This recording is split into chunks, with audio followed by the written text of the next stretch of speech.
The realm. Do you know what the realm is? It's the 1,000 blades of Aegon's enemies. A story we agreed to tell each other over and over till we forget that it's a lie. What's up, ladies and gentlemen? Welcome back for another Game of Thrones Season 8 video. Alright my friends, in this video I will be discussing what could be considered as a deleted scene from the Game of Thrones Season 8 finale. Now, as you all know, the final season of Game of Thrones was easily one of the most divisive endings in television history. Game of Thrones is arguably one of the greatest shows ever made, however, when it came to the last few seasons of the show, fans were angered by how the writers handled the ending of this amazing story. One of the many things that really upset a lot of the fans was what happened to Jaime and Cersei Lannister in the end. Now, if you have seen enough of my videos, you already know how I feel about this myself. Jaime Lannister was easily one of the most hated characters in all of A Game of Thrones at the beginning of the series, but as the show went on, we started learning different things about this character that did make some of us start to like him. In one of the most amazing scenes in the whole show, Jaime revealed exactly why he stabbed the Mad King in the back. Tell me if your precious Randy commanded you to kill your own father and stand by while thousands of men, women and children burned alive, would you have done it?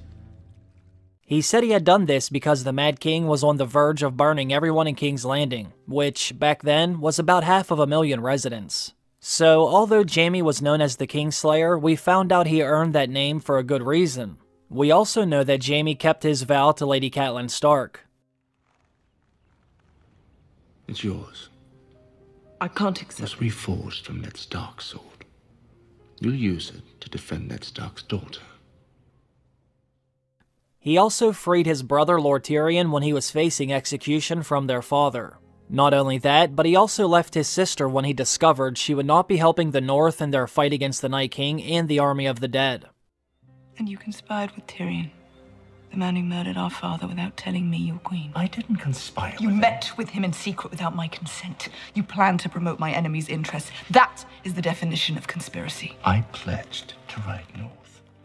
Even when it looked like Cersei would have him executed, he still walked out on her. He even went into the North by himself, knowing that alone could get him killed as well. And when the Night King and his army did arrive in Winterfell, Jaime stood right there on the front line with everyone else, willing to sacrifice his own life for the greater good of the realm. So, in the eyes of most of the fans, Jaime was redeemed.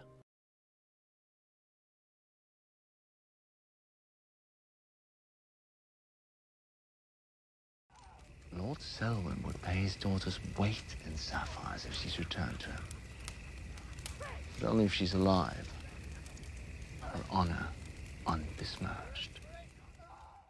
Now, we would never fully forgive him for throwing Bran out of the window, but the man had come a long way from who he was at the beginning of the show. Unfortunately, it felt as if all of this development was thrown right out of that window with Bran when we heard Jaime Lannister say this. If not for yourself, if not for her, then for every one of the million people in that city, innocent or otherwise. To be honest, I never really cared much for them. Innocent or otherwise. Not only was he running right back to Cersei again, but as you can see, he also said he did not care about any other residents living in King's Landing. It was as if Jaime was the Kingslayer once again, ruining what I believe was the best character development in the show. Now, one of the other many things that upset millions of fans was how Jaime and Cersei died. As you all know, Jaime and Cersei died down in the dungeons below the Red Keep during Dany's attack on King's Landing. Now, based on what we saw, it looked as if Jaime and Cersei died from the stones falling down on them. First of all, I think I can speak for most of us when I say we wanted to see Cersei suffer. I think most of us were hoping she would die some horrific death.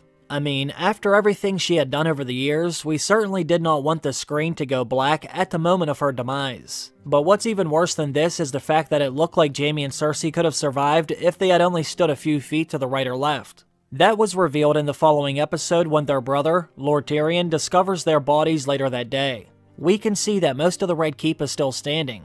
The fact that he can even walk down here lets us know Jaime and Cersei basically died because of dumb luck. Well, I don't know how many of you know this, but this was not meant to be the original scene. Now, I do want to say, what I am about to read is not new information. Some of you may already be aware of this. The reason I want to make this video is because I never see anyone mention this, so I am assuming there are still a lot of you who don't know what this scene should have looked like on the screen. For those of you that don't know, this information was revealed after the final season aired. In fact, the episode scripts for the final season of HBO's Game of Thrones are now available to read at the Writers Guild Foundation Library in Los Angeles. This script adds explanation about Jaime and Cersei's death that is missing from the episode.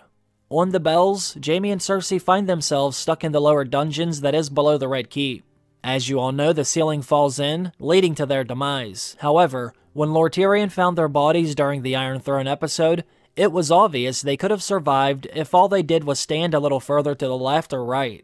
This led some fans to believe, based on this background detail, that all Jaime and Cersei had to do to survive was stand somewhere else. Well, in the original script for the Bells and the Iron Throne, it says the dungeons were actually overrun by Drogon's flames, in addition to the crumbling ceiling. What it actually states is, all of the skulls have been blackened and scorched by the extreme heat of the fires that raged on for hours. This little information would have let all of us know that it wouldn't have mattered where Jaime and Cersei stood, because the dungeons were engulfed in flames for hours anyway. Not only that, but if Cersei did die by being burned alive, I think that would have been a much more satisfying death for us who were hoping she would actually suffer. I guess the writers ultimately decided against this because they still wanted to show Cersei and Jaime's bodies when Tyrion found them later on. They wanted this emotional scene when he discovers they died before they were able to flee from the city. I guess he wouldn't have known for sure if he had only found blackened skeletons instead of their actual bodies buried under the stones. I still think they should have went with their original version, but maybe that's just me. Either way, it still doesn't excuse how Jaime and Cersei were handled in the final season. Although, I guess this would have been slightly better. Let me know what all of you think down below. How many of you actually knew about this original scene? And do you think it would have been better? As always, I want to thank all of you for watching this video. I hope I will see you back here for my next one. Have a great day, everyone. I will see you soon. Bye.